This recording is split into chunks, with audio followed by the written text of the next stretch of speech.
Hər vaxtınız xeyir dəyərli tamaşaçılar. 25 mart 2025-ci il saat 13 Reaksiya evin efirində siyasi reaksiya verilişinin növbəti canlı yayım buraxılışını izləyirsiniz. Hər birinizdən ənənəvi xahişimiz yayımıza başlamamışdan öncə verilişimizi bəyənərək paylaşmağınız və kanalımıza da abunə deyilsinizsə abunə olmağınızı xahiş edəcəm. İlerleyen dəqiqələrdə çox maraqlı müzakirələrimiz baş tutacaq deyə düşünürəm. Bir çox istiqamətlərdə bir çox mövzular var ki, dünyanın gündəmini müzakirə edəcəyik.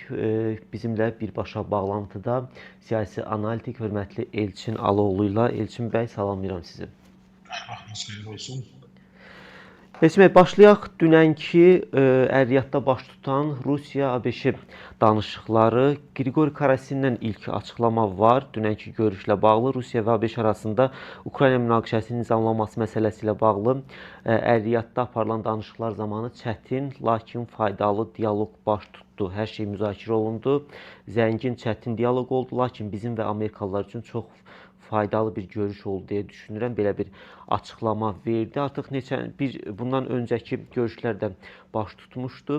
Ümumilikdə təbii ki, Ukrayna məsələsi də əsas müzakirə mövzularından biridir. Atəşkəsin əldə olunması və s. Cəbhədə də gərginlik davam edir. O məsələyə irəliləyən dəqiqələrdə toxunacağıq.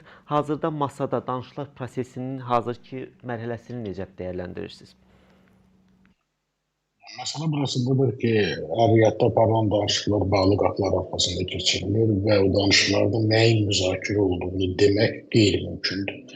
Ki, hər iki tərəf bununla bağlı informasiya moratoriumunu qoruyub saxlayır. Heç bir ciddi və təfsilatlı açıqlama vermir.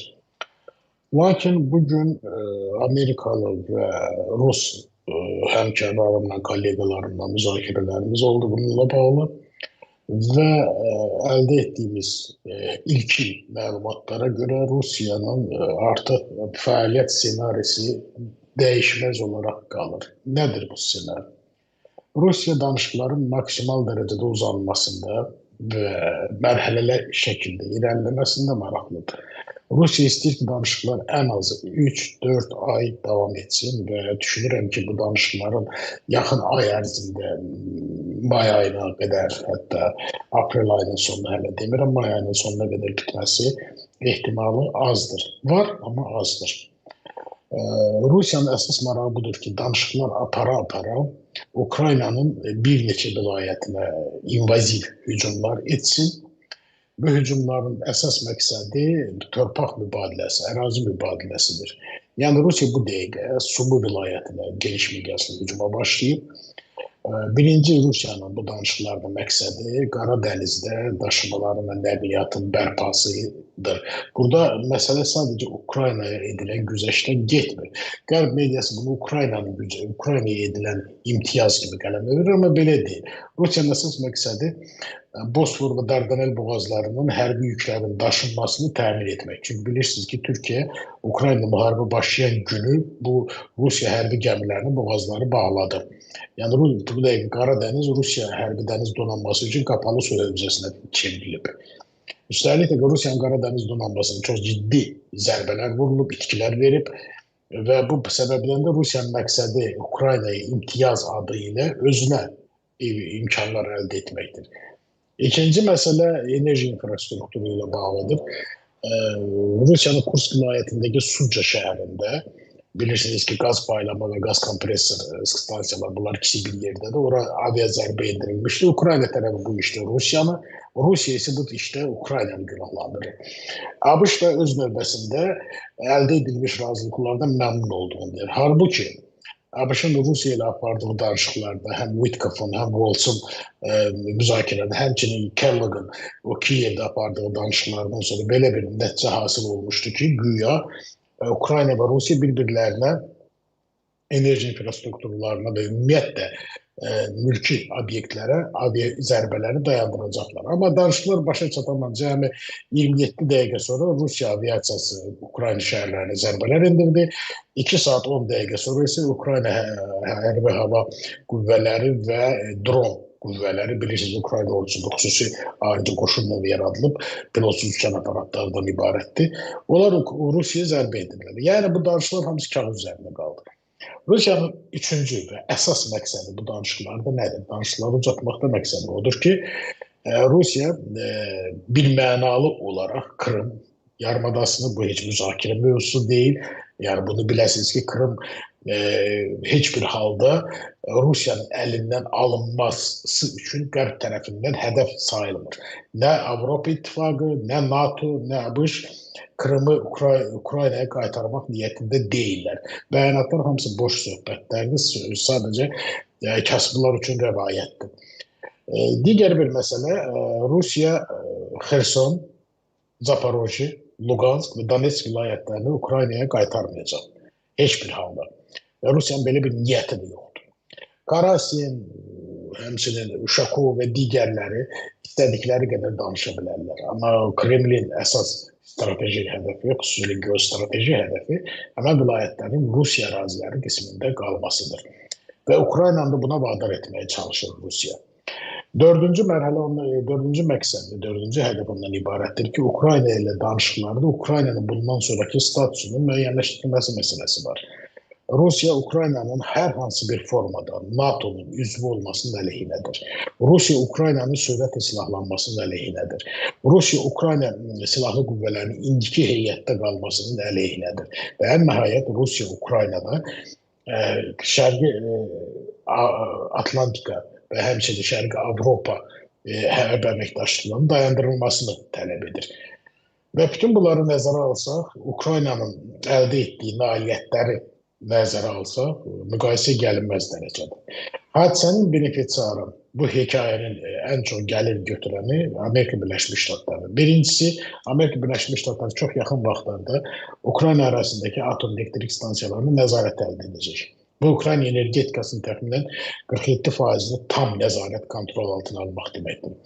İkinci, artıq Ukraynaya pressing və güclü təzyiq göstərilərək Krımın ümumiyyətlə əlvida statusuna yazılması və bəhs etdiyim 4 vilayətlə bağlı uzun sürən danışıqlara hazır olması məsələsidir. Çox acınacaqlı bir vəziyyət yaranıb. Qərb verdiyi vədlərin heç birini yerinə yetirmədi. Faktiki olaraq heç birini. Nə Ukraynanın təhlükəsizliyi təmin edildi, nə Ukraynanın suvereniteti təmin edildi, nə Ukrayna 1991-ci il sərhədlərinə qayıdışla bağlı Ukraynanın tələbi təmin edilmədi, nə Ukrayna NATO nizamnaməsinin 5-ci maddəsinə uyğun olaraq tərəfdaş dövlət qismində təhlükəsizliyi təmin edilmədi. Halbuki Qərb bildirir ki, bu maddə Ukraynaya şamil edilə bilməz. Bəli, yuridik baxımdan şamil edilmir. Amma bu maddə həm Yunanistan hələ NATO üzvü olmadan almazdan əvvəl Yunanistan'a şamil edilirdi. Hal-hazırda İsrailə şamil edilir, İordaniya şamil edilir, Misirə şamil edilir, Porto Rico'ya bu dəqiqə şamil edilir və Kanada'ya da şamil edilir. Kanada hələ NATO üzvü olmamışdan qabaq və İsveçlə Finlandiya NATO üzvü olmamışdan qabaq onlara da şamil edilir. Yəni həmişə olduğu kimi ikili standartlar gücün prioritet sayılması, gücün ön plana çıxarılması məsələsi var. Və bu işdə ABŞ faktiki olaraq Ukraynanın qollarını buraraq Ukraynanı alçaldıcı sülhə vadar etməyə çalışır və fikrimcə də niyyətinə nail olacaq. Çünki Ukrayna artıq bütün ümidini itirib, Qərbə inanmır. Ukrayna prezidentinin Time jurnalının xüsusi müxbiri Simon Schuster'ə verdiyi müsahibəni oxumaq yetər ki, Ukrayna hakimiyyətinin hansı əhval-ruhiyyədə olduğunu biz görək. Zelenski artıq nə 2023, nə 2024-cü ildəki lüğətdən istifadə etmir, o sözlərdən istifadə etmir. Zelenski başa düşür ki, Ukraynanın talihi bu dəqiqə Qərbdən asılıdır. Söhbət Ukraynanın gələcəyindən gedir. Rusiya Ukraynanı parçalamaq istəyir. Dnepr çayından şərqə və qərbə doğru olan Ukrayna. Bu qədər bəsit. Yayımız davam edir. Yeni qoşulan izləyicilərimiz verilişi bəyənərək paylaşmağı unutmayaq.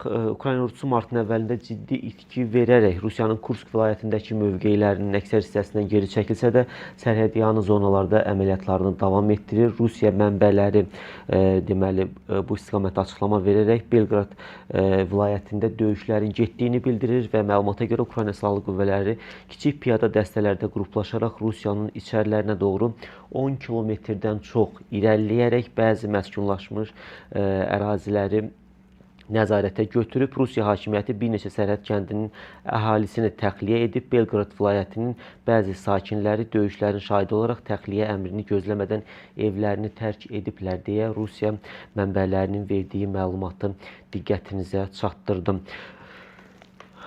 Rusiya-Ukrayna müharibəsinin gedişi ilə bağlı sərhəddə siz deməli fikirlərinizə qeyd etdiyiniz cəbhədəki vəziyyətə də, Sucada gedən proseslərə də toxundunuz. Bu istiqamətdə fikirləriniz varsa bildirin. Türkiyədəki hadisələrə, hazırki proseslərə keçid alacağım Elçin bəy.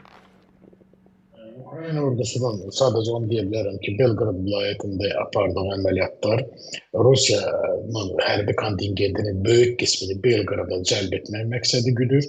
Donetsk və Luganskdaki əməliyyatlarda cəbhə təmas xəttində Ukrayna ordusunun məruz qaldığı təzyiqi azaltmaq məqsədi güdür. Ama çox qısa desəm bu avantüradır. Bunun heç bir real nəticəsi olmayacaq. Və keçid alırıq Türkiyədəki proseslərə. Dəyərli tamaşaçılar, bildiyiniz kimi İstanbul Böyükşəhər Bələdiyyəsinin sədri Əkrəm İmamoğlu'nun həbsindən sonra ölkədə deməli etirazlar davam edir, mitinqlər davam edir. Baxmayaraq ki, mitinqlər qadağan edilmişdi bir neçə gün müddətinə. Dünən artıq günlərdir ki, İstanbulda və digər böyük şəhərlərdə, İzmirdə, Ankarada əhali küçələrdə öz etirazlarını bildirir. Dünən Daxili İşlər Naziri Əli Yerliqayanın son informasiyasına, axşam saatlarındakı informasiyasına görə 1000-dən artıq şəxs, 1200-ə yaxın şəxs etirazçı saxlanılıb. Aralarında jurnalistlər də var. Polislə qarşıdurma yaşanıb. Deməli, Özgür Özəlin bir açıqlaması var. Ötən gün İstanbulda Əkrəm İmamoğlu'nun həbsinə qarşı keçirilən qanunsuz aksiyalar zamanı polislərlə etirazçılar arasında toqquşma baş verib. Aksiya zamanı bir qrup nümayişçi Türkiyə Prezidenti Rəcəb Tayyip Erdoğan və ailəsinə qarşı təhqiramiz ifadələr səsləndirib. Özgür Özel X platformasında deməli bu səsləndirilən fikirlərə münasibət bildirərək qeyd edib ki, anaya söyüş söymək qəbul edilməzdir. Mən bu söyüşü öz anama yönəlmiş təhqir hesab edirəm. Biz siyasətimizi və etirazımızı təhqirsiz, aydın dillə bildiririk. Bir siyasətçinin ailəsi haqqında pis danışan bizdən deyil, etirazı təhqirlə qarşıdırmaq yol verilməzdir deyə partiya sədri öz açıqlamasında bildirib. Elçin bəy, Türkiyədə nə baş verir və hazırki gedən proseslər hansı istiqamətdə, yəni yüksələn tempdə davam edəcəkmi? Türkiye'de hal-hazırda Britanya ve ABŞ senaryolarının toqquşmasını biz müşahidə edirik. Hem Britanya hem Amerika Birleşmiş Ştatları Türkiye təsir mexanizmlerini daha da gücləndirmək ve Türkiye'de baş verən prosesləri qismən də olsa nəzarət etmək uğrunda mübarizə aparırlar. Söhbət Cumhuriyet Halk Partisi ile Adalet ve Kalkınma Partisi yani AKP ve CHP arasında qarşıdurma kimi dəyərləndirilə Söhbət heç də qarşısına gələn prezident seçkilərində İstanbul Böyükşehir Belediyəsinin meri Əkrəm İmamoğlu'nun kənarlaşdırılması niyyətindən də getmir. Burada hər iki tərəfin çox ciddi səhvləri var. Həm Türkiyə iktidarının, həm CHP'nin. Əvvəl adətimiz üzrə biz öyrəşmişik ki, ya CHP'ni dəstəkləməliyik, ya Türkiyə iktidarını dəstəkləməli. Xüsusən Azərbaycanda sosial şəbəkələrində fikir versək, sanki hadisələr ya Azərbaycanı cəlb edir, ya biz hamımız bir anlıq Türkiyə vətəndaşı olmuşuq və fikir verirsə AKP tərəfdarları da aqressivləşiblər Azərbaycanda, CHP tərəfdarları da aqressivləşiblər. Hər iki tərəf öz liderini yeganə xilaskar hesab edir və İmamoğlu tərəfdarları bunu demokratiya qəsd kimi dəyərləndirirlər. Demokratiya qəsd Türkiyədə indi başlanmayıb. Demokratiya qəsd Türkiyədə hərbiçilərin sürəkli olaraq hakimiyyətləri devirərək, nazirləri həbs edərək, bazen baş nazirlərə asaraq hakimiyyəti qəsb etməsindən başlamışdır. Biz bir sıra məsələləri etiraf etməkdən çəkinirik, istəmirik. İçimizdəki qorxu buna imkan vermir. Amma hər şeyi öz adından çağırmaq lazımdır. Mən kimlərinsə xoşuna gəlmək niyyəti ilə danışmaq niyyətində heç vaxt olmamışım. Belə bir niyyətim də yoxdur. Mən kütlənin xoşuna gəlməyə çalışmıram. Mən də aktyoram, nə müğənniyəm ki, özümə kütlə yığım və bununla da pul qazanam. Həqiqətləri demək lazımdır. Həqiqətlər acıdır. Kimin xoşuna gəlir, gəlmir, onun öz işidir. Amma həqiqətlər nə zamansa demək lazımdır. Türkiyədəki hakimiyyət içində bəzi qüvvələr var ki, Türkiyə və Azərbaycan arasında münasibətləri var qüvvələri ilə pozmağa çalışırlar. Bilirsiniz ki, Qarabağ münaqişəsi nizamlanmasında Türkiyə və Azərbaycan həmişə paralel hərəkət ediblər və rəsmi Bakının dəfələrlə səsləndirdiyi bir fikir var ki, Türkiyə, Ermənistanla Azərbaycan arasında münasibətlər normallaşmasa, Türkiyənin Ermənistanla münasibətlərin normallaşması anormaldır. Bu belədir. Yəni, həqiqətən, bu Türkiyənin marağından çıxış edərək Bakını bunu deyir. Çünki Türkiyə biz bir millət, iki dövlətik və biz Türkiyəni həmişə özümüzə qardaş saymışıq. Böyük qardaş yox, qardaş. Amma görünür Ankarada bəziləri özlərini böyük qardaş sayırlar və Türkiyə-Ermənistan sərhədindəki Əlican və yaxud da Marqara sərhəd keçid məntəqəsində güya Suriyadakı erməniləri yardım məqsədilə avtomobillərin keçidinə 10 gün müddətinə açılması bu güya sülhün, stabil sülhün və dayanıqlı stabilliyin Cənubi Qafqazda bərqərar olmasına bir töhfədir. Bu töhfə deyil. Bu Azərbaycanın maraqlarına xəyanətdir. Hər şeyi öz adından çağırmaq lazımdır. Bu artıq ikinci xəyanətdir. Türkiyə jurnalistlərin İrəvana gedərək Nikol Paşinyandan müsahibə almalarını mən heç cür başa düşə bilmirəm. Yox, əgər bu söz azadlığı demokratiyadırsa, onda mən özüm və yaxud da əməkdaşlarım Yunanistana və yaxud da Cənubi Kiprə yönələ bilərik. Heç bir problem yoxdur. Nikosiyada və yaxud da Limasolda Cənubi Kiprirdəki Rumlarla, türklər onları Rumlar deyirlər, Kipr Yunanlarla görüşə bilərik. Geniş müsahibələr ala bilərik, reportajlar hazırlaya bilərik. Bunu Türkiyə necə qəbul edəcək? Bunu Türkiyədəki qardaş bacılarımız necə anlayacaqlar? Bu bizim Türkiyədəki qardaş bacılarımıza xəyanətimiz olmazmı? Bu birinci məsələdir. İkinci məsələ ondan ibarətdir ki, Türkiyənin bəzi iş adamları, hansı ki, həmən ora gedən telekanalların sahibləri idilər, indi də sahibləridirlər.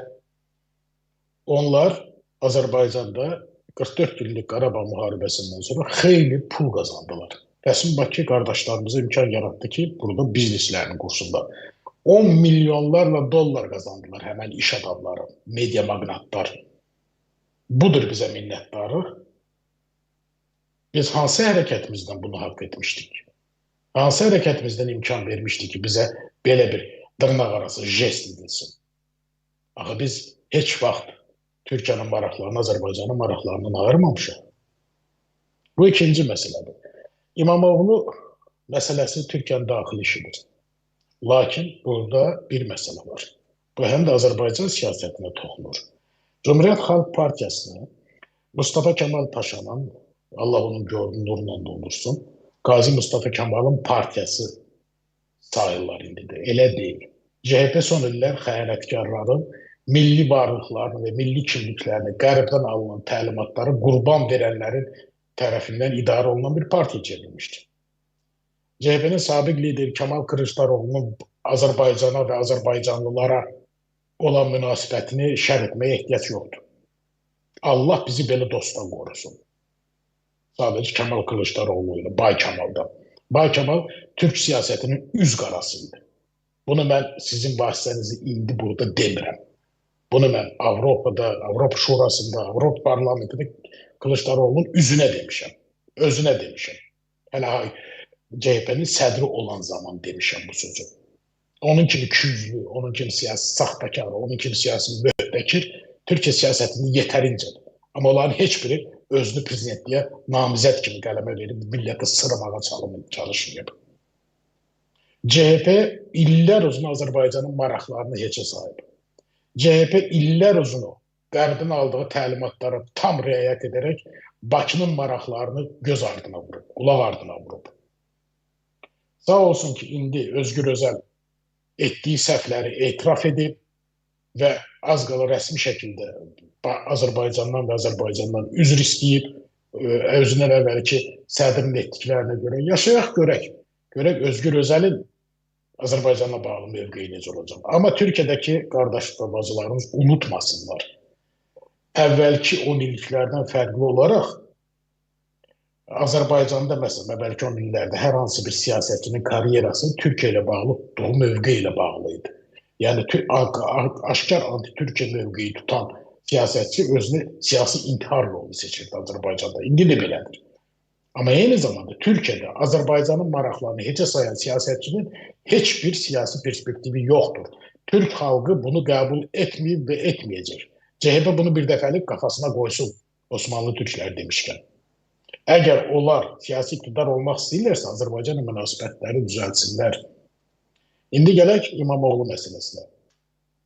Əkrəm İmamoğlu'ya qarşı irəli sürülmüş iddiaların çoxsu absurd, tamamilə çöpə atılası, zibilxanaya atılası bir iddialardır.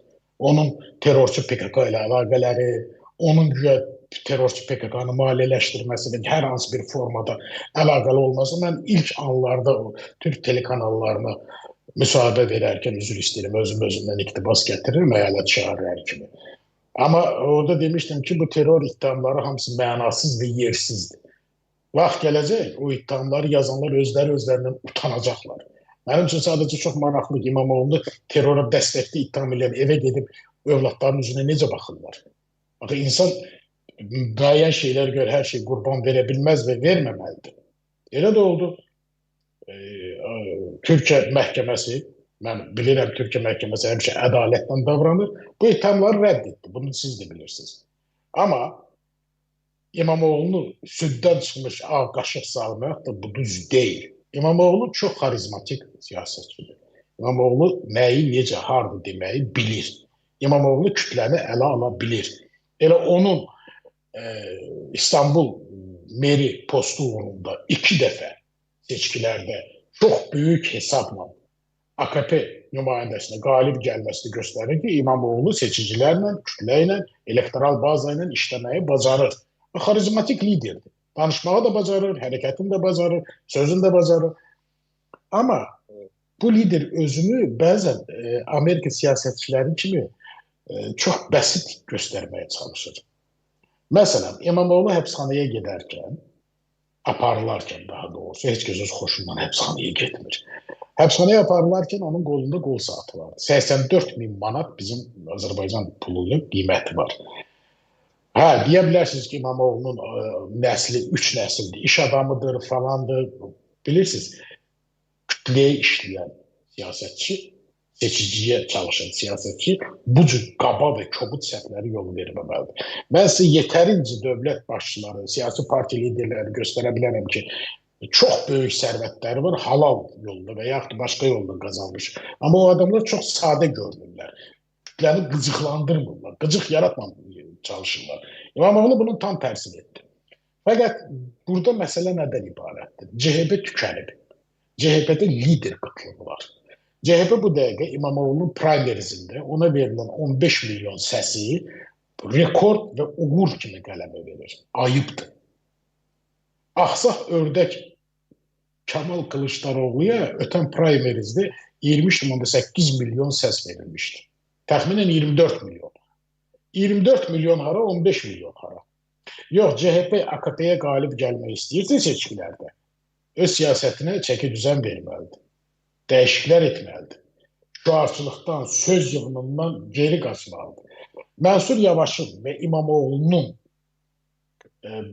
mer seçkiləri uğrunda qələbəsi onların proqramlarının səbatlı olması və yaxud da İstanbul və Ankara şəhərlərinin sakinlərini onları özlərində lider saymaları deyil.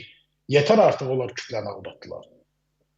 Onlar AKP'nin əleyhinə olaraq səs verən adamların seçimi nəticəsində hakimiyyətə gəldilər. İmamoğlu'nun yerinə kim olursa olsun AKP'nin əleyhinə səs verən kütlə ki vardı, onlar gələcəklər hakimiyyətə. Bu belədir. AKP'nin indiki vəziyyətdəki uğursuzluğu nədən ibarətdir? Türkiyə xarici siyasətə həddən artıq diqqət yetirdi. Türkiyə lirəsinin, volatilliğinin və Türkiyədəki fiskal siyasətin nizamlanması üçün ciddi, gözlənilən addımlar atmadı. Bilərəkdən. Türkiyənin daxilində, Türkiyə hakimiyyəti, ABŞ və Britaniya arasındakı qarşıdurmanı vaxtında görmədi. Və ya da görmək istəmədi. Halbuki bu haqda cənab Hakan Fidan dəfələrlə bəyan etmişdi ki, belə bir situasiya var. Və ən nəhayət bu dəqiqə bir çox güclər Türkiyəyə qarşı birləşiblər. Suriya məsələsindən sonra İmamoğlu məsələsinin qabardılması sizcə təsadüfdür? Sizcə AKP hakimiyyəti və Türkiyə prezidenti Rəcəb Tayyip Erdoğan o qədər sadəlövdülər ki, onların administrasiyasında analitik düşüncə qabiliyyəti olan bir adam yoxdur ki, İmamoğlu'nun saxlanılmasının hansı effekt doğura biləcəyini əvvəlcədən hesablaya bilməsinlər. Onların yəni heç biri başa düşmədi ki, İmamoğlu'nun saxlanması Türkiyədə geniş etiraz dalğasına səbəb olacaq. Bilirdilər. Amma bu böyük zərərdən kiçik zərərlə çıxmaq taktikasıdır.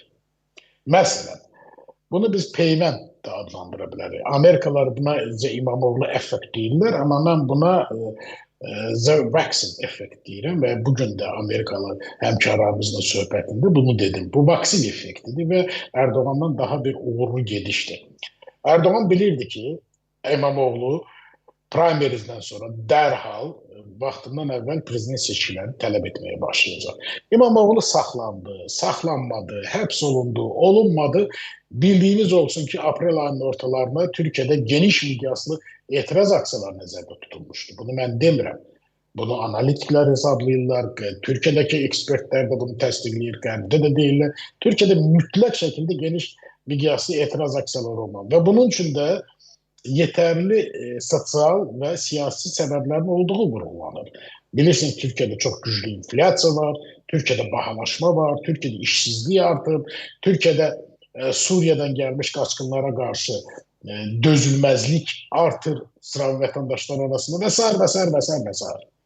Və bu işdə Türkiyəyə qarşı işləyən güclər də var. Bunu da unutmayaq. Məsələ o qədər ciddiləşib ki, biz bunu yenə deyirəm. Bilirsiniz, mən də hər şeyi malalaya bilərəm, mən də hər şey yaxşıdır, hər şey nə gözəldir deyə bilərəm, gəlişi gözəl sözlər işlədə bilərəm, siyasi aşıqlıq eləyə bilərəm. Şükür Allah, belə klienturamız çoxdur. Məni çıxır, mən o siyahıda deyiləm. Bu dəqiqə Türkiyədə cənab Erdoğan İsrailin, ABŞ-ın birgə həyata keçirməyə çalışdıkları senarini pozdu, darmadağın etdi.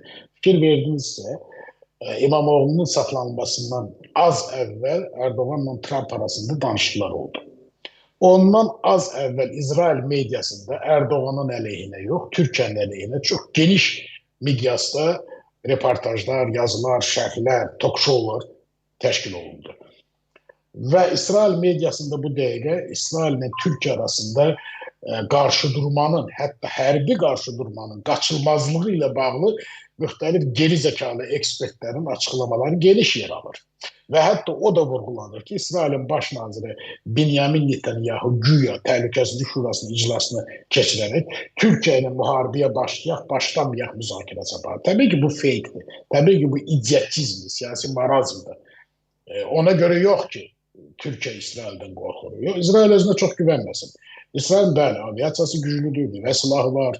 Bu öz yerində. Amma qarada Türklər deyirlərdi, yəni quruda döyüşə gəlsin, Türkiyə ordusu İsrail ordusunu əzib keçər. Buna kimsə şübhələnməsin.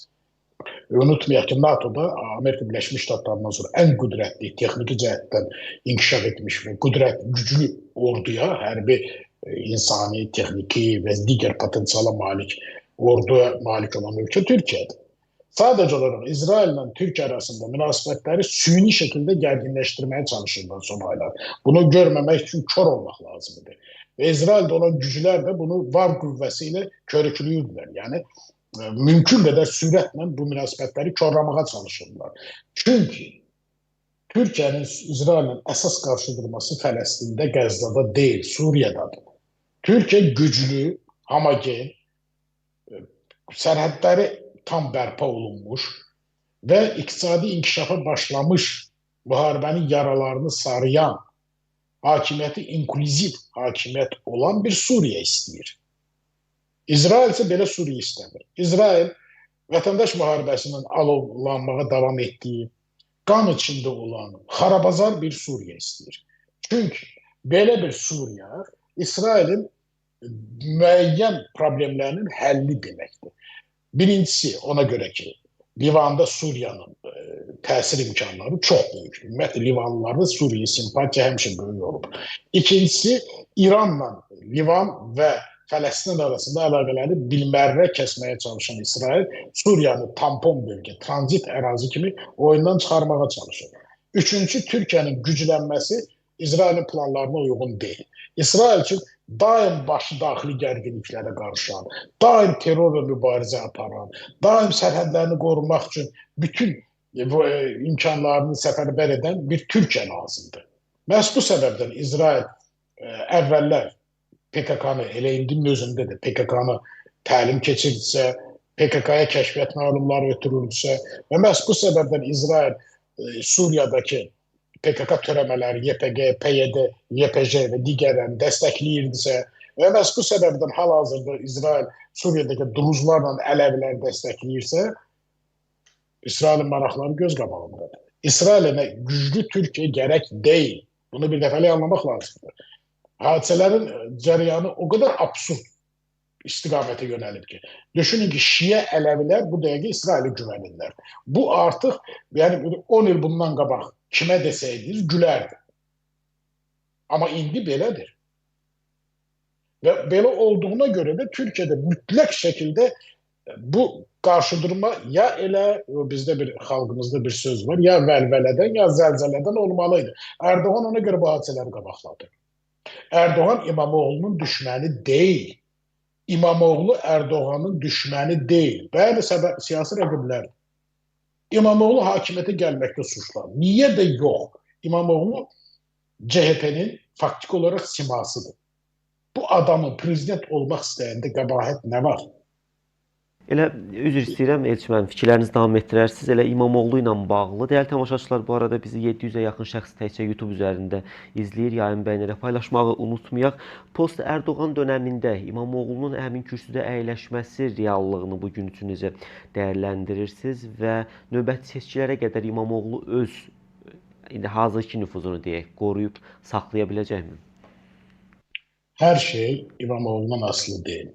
Hər şey Mansur Yavaş'ın verəcəyi bəyanatlardan ibarət. Hər şey Özgür Özel'in verəcəyi bəyanatlardan asılı. Yəni, sizin bayaq iqtibas gətirdiyiniz ana söhüşünlə bağlı bəyanat ki var, Özgür Özel'in siyasi primitivliyini göstərir var. CHP kimi bir köklü partiyanın, CHP kimi şərəfli, ləyaqətli keçmişə malik olan bir partiyanın sədri belə idiotik bəyanat verməməliydi. Bu, Türkiyədə mahallə muhtarı deyirlər. Ona layiq bir bəyanatdır. Bu, hansısa Şişli Bələdiyyəsinin 4-cü məhəlləsinin idarə edicinə layiq bir bəyanatdır.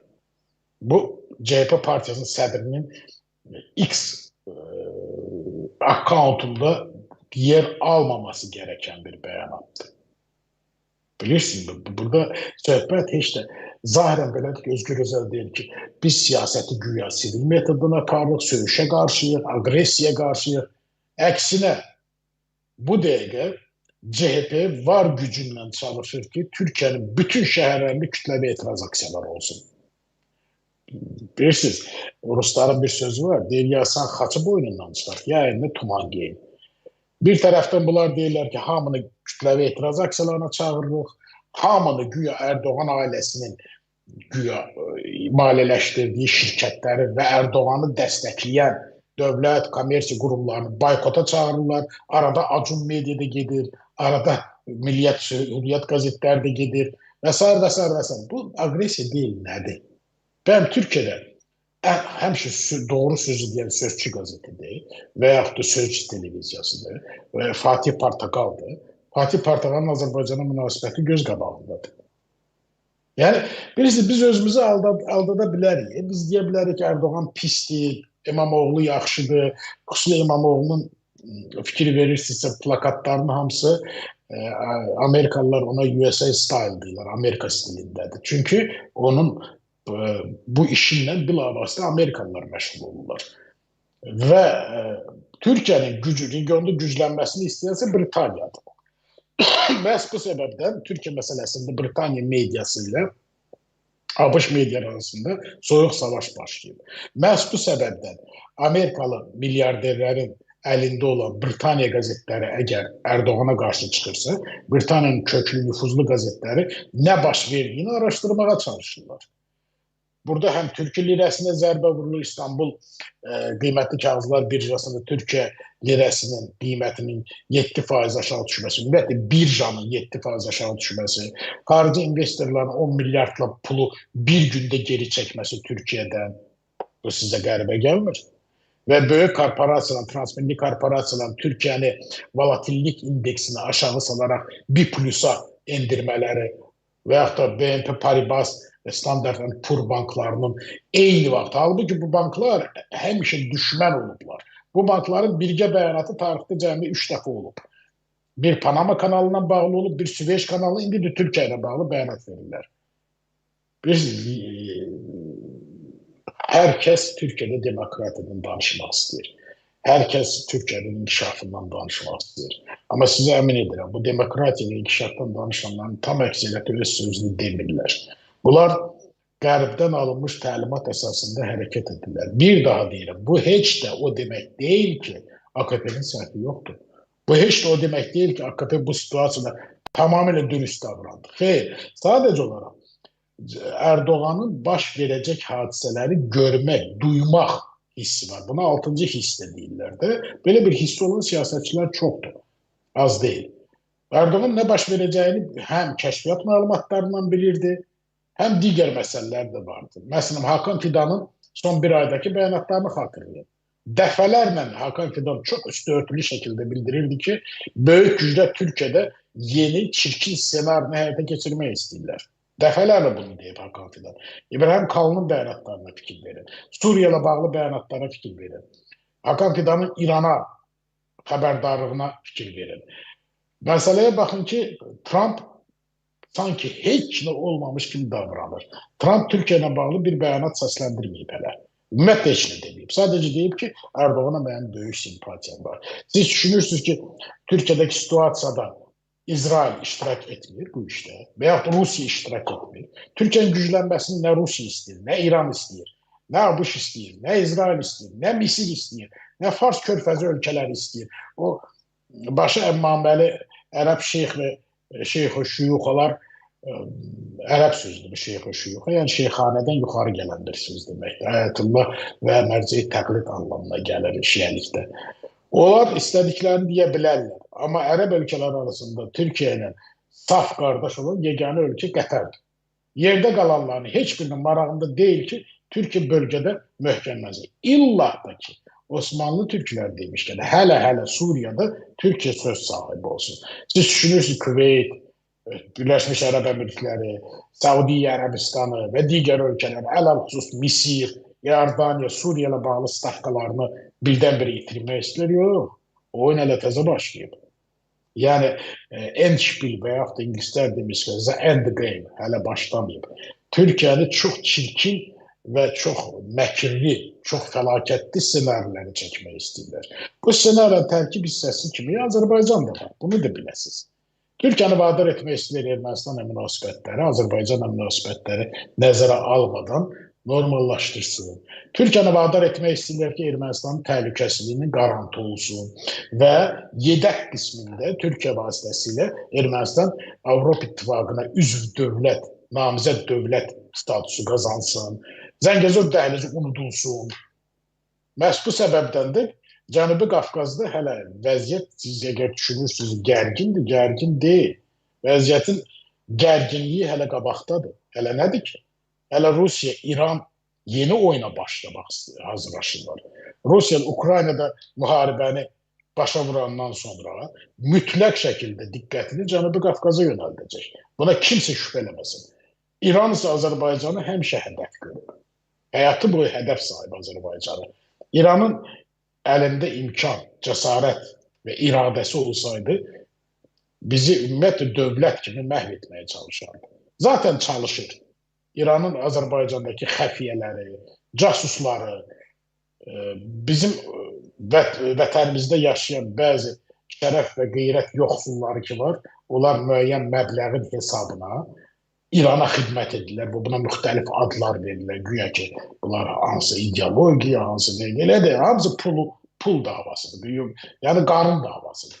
İrana casusluq edir. İnsan nə qədər biqeyrət olmalıdır ki, vətənin maraqlarını, vətənin sirlərini İrana satar və ya da başqa bir dövlətə satar. Mən üzr istəyirəm ağır ifadəmə görə, bunun başqa adı yoxdur. Vətənə xəyanət biqeyrətlikdir. Bunun başqa adı yoxdur. Əgər varsa deyin, mən də bilim. Və bu ölkələr Azərbaycanda fəallaşmağa çalışacaqlar. Həm Azərbaycanda, həm Azərbaycana qarşı fəallaşmağa çalışacaqlar. Və bizə qarşı bir dəstə, bir düşərgə qurmağa çalışacaqlar. Bizi Türkiyədən ayırmağa, Türkiyəni bizdən ayrı salmağa, münasibətlərimizi sərinlətməyə çalışacaqlar. Necə Bakıda Rus başlar, Fars başlar var. Siz düşünürsünüz Ankara'da, İstanbul'da elələri yoxdur. Siz düşünürsünüz ki Ankara'da və İstanbul'da olan siyasetçilərin hamısı vətənini düşünür. Xeyr, elə deyil. Onların arasında o qədər satqın var ki və bu satqınların planları da məlumdur. Yəni bir qədər məsnəvi tərzdə, bir qədər ədəbi tərzdə danışdım. Siyasi terminologiyadan uzaq danışdım. Amma biz bu təhlükələri görməliyik. Biz bilməliyik ki, bizi Türkiyədən ayrı salmağa çalışırlar. Biz bilməliyik ki, Türkiyənin də, Azərbaycanın da qarşısına yeni risklər, yeni çağırışlar, yeni problemlər çıxarmaq istəyirlər. Avropa İttifaqı əvvəlki komplementar siyasətinə son qoyur artıq. Avropa İttifaqı indiyə kimi dilə tutmaqla, sövq etməklə, cəzalandırmaqla məşğulsa, indi sanksiya və sanksiyalara keçəcək. Və Azərbaycanı da hədələməyə başlayacaq ki, biz sizin neftinizi və qazınızı almayacaq. Özünüzə başqa bazarlar tapın. Bunu da görəcəyik biz. Buna şübhə etməyin. Biz təbii ki, Avropa İttifaqından kollektiv müqavilə imzalamamışıq. Biz Avropa İttifaqının müxtəlif ölkələrlə müqavilə imzalamışıq. Həmin ölkələrə də təzyiqlənir bu deyil ki, Azərbaycana qarşı ən çirkin oyunlar oynanılır. Və bu oyunlar geniş coğrafiyadadır. Məsələn, Belçikada 2 dənə deputat Elif Hofstad və Mask qanun layihəsi veriblər ki, Qarabağlı ermənilərin Qarabağ qayıdışı təmin edilməlidir. Azərbaycana qarşı sanksiyalar tətbiq edilməlidir. Həm fiziki şəxslərə, həm hüquqi şəxslərə qarşı. Bu proses Lüksemburqda da gedir, Hollandiyada da, Danimarkada da, Fransada da bir sıra ölkələr sadalaya bilər ki, bu proses başlayır. Bu proses öz başına gedir, xeyr. Bu proses spontan başlayır, yenə də xeyr. Bu proses bir mərkəzdən idarə olunur, xeyr, bir mərkəzdən idarə olunur. Və bu mərkəz erməni lobbisi deyil. Erməni lobbisinin buna nə gücü, nə imkanı, nə potensialı yoxdur. Erməni lobbisinin özündən də istifadə edirlər bu işlər. Böyük güclər oyuna başlayırlar. Və İngilislər buna big game deyirlər. Vaxtilə Zbigniew Brzezinski Cənubi Qafqazı böyük şahmat taxtasına bənzətmişdi. Bax, indi şahmat taxtasında figurlar hərəkətə gəlib. Bunu biz bilməliyik. Paşinyan boş yerə sərhədlərimizdə atışmalara start verməyib. Və sonra da siz tragikomediyaya baxın, mən çalışıram yumuşaq danışım. Paşinyan administrasiyası bəyanat verir ki, Ermənistan baş naziri hərbiçilərə müraciət edərək Azərbaycana qarşı silahlı təxribatlara yol verməməyə çağırdı. Düşünün. Baş nazir hərbiçilərə müraciət edir, sən mənim canım, siz ölmüş bizi qoru, Azərbaycana güllə atmayın. Belə şey olar. Və Paşinyanın siyasətindəki dəyişikliyə fikir verir. Moskva ilə güya Allah qoymasa münasibətləri yaxşılaşdırmaq istəyir. Alen Simonyanın bugünkü bəyanatlarına baxın. Dünən Ararat Mirzoyanın dediklərinə baxın. Və ondan başqa ümumiyyətlə Paşinyan administrasiyasının komandasını rəsmi Bakıda yaratmaq istədiyi təəssürata baxın. Güya ki bizi inandırmağa çalışırlar ki, Nikol Paşinyan bir söz deyir, Ararat Mirzoyan bir söz deyir, Alen Simonyan başqa bir söz deyir. Güya bizi inandırmağa çalışırlar, bunlar sülh müqaviləsi imzalamaq istəyirlər. Və eyni zamanda bizi inandırmağa çalışırlar ki, bunlar həm də müharibəyə hazırlaşırlar. Çox çirkin oyunlar gedir, amma sizi inandıran mürəkkəb oyundur. Bu oyunları Bakılı qardaşlarımız demişkən oxumaq çox asandır. Çox bəsit senarilərdir. Və bunu da uzaqdan gəldim, bunu dedim. Türkiyədə Cənab Erdoğan asanlıqla oxudu. Bir daha təkrar edirəm. İmamoğlu saxlanılmasa belə Türkiyədə geniş miqyaslı etiraz aksiyaları başlayacaqdı. Gəzi Parkının aksiyaları bəyən kiminsə həbsinə görə başladı. Və yaxud Muğlada, Şanlıurfada, Diyarbakırda, Qarsda, Trabzonda, Bitlisdə 6 ay bundan qabaq olan mitinglərə bəyən nə isə bir ciddi bir start verəcək bir trigger, hansı bir səbəb, bu vəsilə vardı? Yox. Sadəcə olaraq bu dəqiqə Türkiyənin son 10 illik siyasi tarixində ən geniş miqyaslı etiraz aksiyalarına start verilib. Və məqsəd də burada odur. Və İstanbul məhkəməsi çox müdrikcəsinə davranaraq İmamoğlu'nu terör ittihamlarından kənarlaşdırdı. Bilirsiniz həm də niyə? Çünki terör ittihamı suçlansaydı, mütləq şəkildə İstanbul Böyükşəhər Bələdiyyə sədri vəzifəsini qəyyum təyin edilməli idi. Və bu da vəziyyəti daha da ağırlaşdıracaqdır. İndi küçələrə çıxmayanlar belə küçələrə çıxacaqlar. Bu birinci məsələdir. İkinci məsələ, AKP, CHP düşmənçiliyi kimi qələmə veriləcəkdir bu işlər. Halbuki yenə deyirəm, AKP, CHP ilə düşmən deyil. Siyasi rəqiblə bu tamamilə normal. AKP'nin hakimiyyətdə qalmaq istəyi normaldır. Və Amerikada respublikaçılar hakimiyyətdə qalmaq istəmirlər. Donald Trump hakimiyyətə qayıtmaq üçün nələr etmədi? Və yaxud da Rusiyada, və yaxud da, yaxşı, Rusiyanın deyəcəksiniz diktaturadır, mən də sizinlə razılaşacağım təbii ki. Fransada, Belçikada, Lüksemburqda, Lüksemburq da elə bir ölkədir ki, orada sapantdan daş atırsın, gedir qonşu ölkəyə. Ya Andorraya düşür, ya Monacoya, ya da Fransanın ərazisinə düşür. Yəni bu ölkə, Lüksemburqun özündə belə bu siyasi qarşıdurmalar varsa, normal siyasətdir. CHP'nin de hakimiyete gelmesi tamamıyla normal bir şeydir. İmamoğlu prezident olmaq istəyində vətənə xəyanət, ağır cinayət yoxdur. Tamamilə normal bir istəkdir və mən bu istəkdə istənilən siyasətçini dəstəkləyirəm. Azərbaycanın özündə hər hansı bir müxalifət siyasətçi prezident olmaq istəyirsə, gözəldir bu. Bunun siyasətinin məhvəri budur. Bu adam müxalifətsə bu hakimiyyətə gəlmək istəməlidir. Əksi olarsa onda Azərbaycanda bəzi Azərbaycan segmenti bəzi üzr istəyir müxalifət partiyaları sədrləri var. Deyir mən müxalifətçiyəm. Onun dediyini heç özü də inanmır. Problem odur. Bu məsələyə, İmamoğlu məsələsinə Azərbaycan segmenti Türk-Azərbaycan münasibətləri kontekstindən yanaşır. Yəni İmamoğlu növbəti mərhələdə... Hə, sualınızı indi cavab alın. İmamoğlu'nun hakimiyyətə gəlməsi mümkündür. Və bilirsiniz, Azərbaycan siyasətində belə bir ifadə yoxdur. Azərbaycan mediasında, xüsusilə sosial şəbəkələrində və YouTube kanallarında belə bir arxa istinad nöqtəsi şikəst bir ifadə peyda olub. Post-Erdoğan dövründə Azərbaycan Türkiyə münasibətləri necə olacaq? Çox normal olacaq. Biz Erdoğanla müqavilələr imzalamamışıq. Biz Türkiyə dövlətinin müqavilələr imzalamışıq. Şuşa bəyannamə və digərləri. Hə, təbii ki, Türkiyə Böyük Millət Məclisi Şuşa bəyannaməsini denonsasiya edirlər bir tərəflə. Təbii ki, Türkiyənin yeni prezidenti bu bəyannaməni ümumiyyətlə heç xatırlaya bilməz və Azərbaycana qarşı mövqe tuta bilər. Bu istisna deyil. Hər şey ola bilər. Amma sizə əmin edirəm ki, bunu edəcək siyasətçi Türkiyədə öz siyasi karyerasını vidalaşmalıdır. Ona görə yox ki, bizdən qorxur. Yox. Bir daha deyirəm. Bu dəqiqə Azərbaycan amili Türkiyənin daxili siyasətində həlledici amillərdən biridir. Əgər Türkiyədə hansı siyasətçi öz karyerasını bitirmək istəyirsə, telekanallardan birinə çıxıb Azərbaycanı aşağılamalıdır.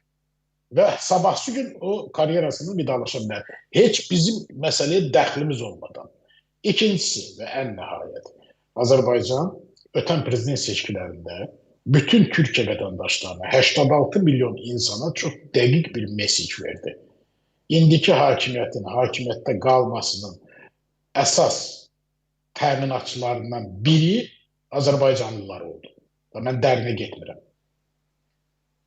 Buna görə də Türkiyə bunu bilməlidir. Və bilirsiniz, bizim Türkiyə ilə münasibətimizi çoxları pozmağa çalışır, indi də çalışır və çalışacaqlar.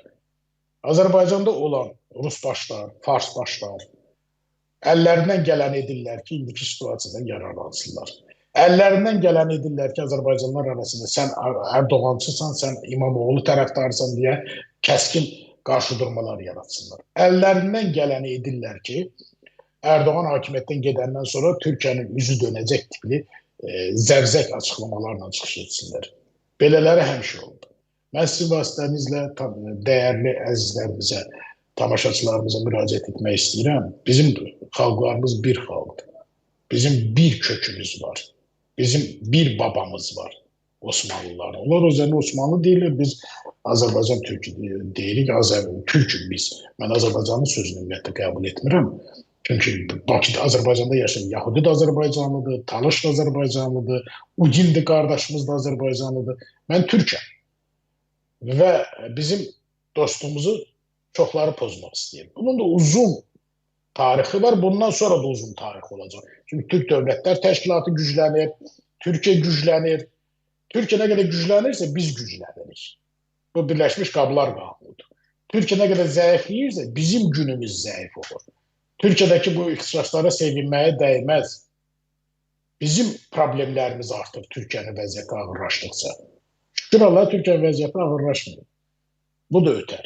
Əgər düşünürsünüzsə ki, Türkiyə belə bir etirazlarla zəif düşəcək, elə deyil. Elçin bəy, istəyirəm sonda Güney Azərbaycanda və konkret olaraq Urmiyada günlərdir davam edən bildiyiniz kimi 10 minlərlə Azərbaycan... Özür istəyirəm, harda? Güney Azərbaycanda. Sonra hansı şəhərin adını dediniz, səhv etmirəmsə. Urmiyada gedən proseslərə, aksiyalara... Mən özür istəyirəm, mən o şəhəri tanımıram. Eşitməmişim elə şəhər adı. Buyuruz, davam edin. Deməli, rejimin haqsızlıqlarına qarşı etiraz aksiyaları davam edir. Müxtəlif şüarlar səsləndirilir. Burada Urmiya gölünün qurudulması, İraq və Suriyadan kürdlərin buraya köçürülməsi məsələsi və şüarlarda da Azərbaycan yatmayıb, Kürdə torpaq satmayıb, Azərbaycan oyaqdır, kürdlər bizdə qonaqdır şüarları səsləndirilir. Orada gedən proseslərə də diqqət çəkmənizi istəyirəm. Əvvəla sizin və tamaşaçıların nəzərinə çatdırım ki, Urmiya adlı şəhər yoxdur. Urmu var. O qədim türk torpağıdır. Farslar onu Urmiyə deyə bilərlər. İyə ərəb şəkilçisidir. Türk dilində İyə sözü yoxdur. Şəkilçisi yoxdur ümumiyyətlə. Yəni sufiksi yoxdur. O Urmudur. Babalarımızın, dədələrimizin, atalarımızın yurdudur. Əsl türk torpağıdır. Və mən buradan bütün Urmulu qardaş bacılarıma qucaq dolusu salamlarını göndərirəm. Urmuda baş verənlər, siz dediniz, haqsızlıqdır, siz çox centilmencəsinə dediniz.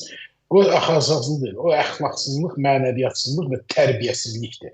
Tehrandakı klerikal rejimin növbəti siyasi əxlaqsızlığıdır. Hər şey öz adımla gəlin çağıram. Məsələ burasındadır ki, Urmu gölünün qurudulması layihəsi indi başlamayıb. Ətrafdakı əyalətlərin suvarma sisteminin, irriqasiya və meliorasiya sisteminin yanlış qurulması nəticəsində Urmu gölü Aral gölünün taleyini təkrarlayır. Bu qədər bəsit. Məqsəd Urmu gölünün sulanması ya qurudulması deyil. Məqsəd Urmuda demoqrafik situasiyanı süni şəkildə dəyişməkdir. Məqsəd Urmuda işsizliyin artmasına, narazılığın artmasına, sosial problemlərin artmasına süni şəkildə təkan verərək oradakı insanların köçünə rəvac verməkdir və yerinə kürdləri gətirməkdir. Artıq gətirilir, yerləşdirilir. Bu süni demoqrafik situasiya burada bax bu cür dəyişdirilir. Və sadəcə İraqdan və ya Suriyadan kürdlər gətirilmir ona. Yox, İran hakimiyyəti belə İraqdan və yaxud da Suriyadan kürdlərin gəlməsi İran mərkəzi hakimiyyətinin Urmuda vəziyyətində ağırlaşması olardı. Onlar xaotik olaraq kürdləri ora köçürürlər. Bəri başdan deyirəm və tam ciddi şəkildə bəyan etmək istəyirəm. Kürdlər bizə qardaş millətdir. Kürdlər bizim bacı qardaşlarımızdır. Azərbaycanda yaşayan kürdlər, Suriyada yaşayan kürdlər və digər. Ora gətirilənlər terrorçuların tör töküntüləridir. YPG-nin, PKK-nin, Mücahidinə xalqın və İran daxilində olan Behabaddan, Dərəstan, Dəştundan gətirirlər onlar. Süni şəkildə götürülür və dövlət səviyyəsində onlara yardımlar edilir. Və Urmudakı bizim soydaşlarımız tamamilə haqlı olaraq bu əxlaqsızlığa etiraz edirlər. Məsələ kürdlərin oraya yerləşdirilməsi deyil. Məsələ Urmunun Azərbaycanın bağrından qoparılmasıdır. Vaxtilə eyni addımlar atılmışdı Xorasanda. Xorasan Rəzavi vilayətində, Məşhəddə Azərbaycanlılar nə qədər yaşayırlar, hanı? Bəlucistanda nə qədər Azərbaycan deyil, Türk vardır, hanı indi? Və bu siyasət o qədər məkirli, o qədər hiyləgərdir ki. Məsələn, türkləri bizi güneydə bölürlər. Sən şahsevənsən, sən Qaşqaysan, sən Mazandaran türküsən, sən busan. Təki türk olma, təki türklükdən uzaq ol. Məsələ budur. Məktəbimizin olmaması bilirsinizmi nə deməkdir Azərbaycan dilində? Fakultativ keçilə bilər. Məktəbimizin olmaması, tariximizin unutturulması, bizim manqurtlara çevrilməyimizdir. Ona çalışırlar. Onu deyirlər. Çünki bir insan dili məişət səviyyəsində danışırsa, o dil öz rəngarəngliyini, öz axarlığını, öz ədəbi, leksik, morfoloji, arfaepik varlığını itirməyə başlayır. Ölü dilə çevrilir. Buna can atır İrandakı hakimiyyət. İrandakı hakimiyyət ona can atır ki, oranı ifrat radikallaşdırsın, təriqətləşdirsin, gecə-gündüz dizlərinə vursunlar, ağlaşmalar qursunlar. Halbuki türkün xislətində ağlaşmaq yoxdur. Türk kişi ağlamaz. Bizim ruhumuz qopuzdur, oğuzdur. Siz at üstündə gedə-gedə ağlaşma quran bir türk sərkərdi gördünüzmü? Eşitdinizmi? Oxudunuzmu? Və bunlar artıq özlərini o qədər qüdrətli sayırlar. Persepolisdən danışırlar, Darıdan danışırlar, Sasanilərdən danışırlar, Əhəmənilərdən danışırlar. Bu biveclər bircə şey unudurlar ki, bunların İran dedikləri dövlət ilk dəfə tarixdə Firdosinin Şahnaməsində İran və Turan qardaşlarının adı kimi səslənir. 1925-ci ildə Albanlar Tehranı bağdar etməyə başlayırlar. 31-ci ildə də İran adlı bir dövlət meydana çıxır. Halbuki 5000 il tarix boyunca İran adlı dövlət olmayıb. Persiya adlı bir imperiya olub. Həmişə qapazaltı olub. Ömür boyu Əhəmənilərdən sonra. Sasaniləri də bilirsiniz ki, ərəblər çox qısa zamanda məhv etdilər Sasani imperiyasını. İndi xəlvətiyyə və digər təriqət məsələlərini ortaya ataraq türkçülüyü unutmaq istəyirlər bizə. Bizi ağlaşmaya gətirmək istəyirlər. Və o qədər həyasızlaşırlar ki, Türkiyə nota verilir ki, Novruz bayramının türklərə dəxli yoxdur. Kimə dəxli var? Sizə dəxli var, elə mi? Hörmətsiz və sayğısız fars ideoloqlar. Hər şey binasında, kökündə demək siz dayanırsınızdır. Biz tarixdə türklər olmayıb. Və sonunda sual verirəm. Sizin indiki dövlətinizi kim qurub? Sizin ən qüdrətli, ən güclü şahlarınız kim olub? Sizin elminizin, ədəbiyyatınızın, texnikanızın, nailiyyətlərini kim təmin edib? İranın balistik raket proqramının kökündə, banisində, əzəlində kimlər durur? İranın indiki o silahlı qüvvələrinin, elitar qoşun hissələrinin komandirləri kimlərdir? İranın indiki kimya, nüvə, səhiyyə, informasiya texnologiyalar sahəsində aparıcı şəxslər, isimlər kimlərdir? İran siyasətində aparıcı qüvvə oynayan, mütəhərrik nüvə rolunu oynayan xalq kimdir? Yəni, bunu görməzdən gəlmək nə deməkdir? Urmuda da dediyim ki, bax, bu bəhs etdiyiniz proses, sadaladığım prosesin tərkib hissəsidir. Məqsəd bizi İranda gözü qıpıq eləmək, qorxaq eləmək, nə desələr ləbbeyk ağa, bəçəş ağa deməkdir. Çünki mən buradan Güneylilər qardaşlarımızı səslənirəm ki, qurusun o dil ki, bu şovinistlərə ləbbeyk və bəçəşim deyir. O artıq türk deyil, o bizdən deyil. O kollaborasionist və yalıncıqdır. Əfslər olsun ki, yalıncıqlar həm şimal, həm güney, həm quzey, həm güney Azərbaycanda var. Əfsuslar olsun ki, qınından çıxıb qınını bəyənməyən adamlar. Ona görə Urmudakı şərəfli, şanlı xalqımıza ancaq və ancaq uğur diləyirəm.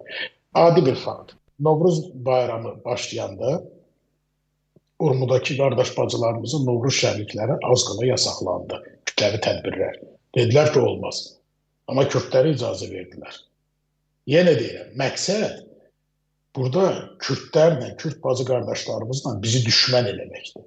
Məqsəd tarixdə bu dəfələrlə olub. Kürdlərlə türklər arasında təfriqə, düşmənçilik toxumları səpmək, bir-birini düşmən etmək. Getməsinlər bu provokasiyalara. Nə türk qardaşlarımız, nə kürd qardaşlarımız etməsinlər. Farsın bu çirkin oyununa alət olmasınlar. Kürdlər də başa düşsünlər ki, onları ora yerləşdirirlər canlı hədəf kimi. Türk qardaşlarımız, ana bacılarımız da bilsinlər ki, onların etirazları məhz Tehrana qarşı yönəlməlidir. Kürdlərə qarşı yox. Kürdlər orada alətdir, vasitədir. Bunu anlasınlar. Çirkin senaryolara aldanmasınlar. Yenə deyirəm, bizi zəif salmaq istəyirlər. Bizi bir-birimizə düşmən etmək istəyirlər. Bizi qarşı durmaya çəkmək istəyirlər. Ayıq olun. Bəli, Azərbaycan oyaq olmalıdır. Azərbaycan ayaqda olmalıdır. Dik durmalıyıq. Amma bu demək deyil ki, yanımızdakı ərəblərə, bəluclara və yaxud da xəliclərə və digərlərinə biz çat baxmalıyıq. Yox, onlar da İranda əzab çəkən, əzilən xalqlardır. Bir olmalıyıq, əl-ələ verməliyik biz. Bu dəqiqə bizim məşrutəmizin, bu dəqiqə bizim mübarizəmizin parçalanma dövrü deyil. Ümid edirəm ki, bu sözlərimi anlayan anlayır. Elçin bəy, mən çox təşəkkür edirəm sizə. Dəyərli vaxtınızı ayırıb bizimlə birbaşa bağlantıya qoşulduğunuz üçün minnətdaram. Çox sağ olun, sağ olasın. Dəyərli tamaşaçılar, biz ayrılan efir vaxtı sona çatır. Saat 15:00-da Türkiyədən birbaşa bağlantı ilə orada gedən proseslərə nəzər yetirməyə çalışacağıq. Hələlik salamat qalın.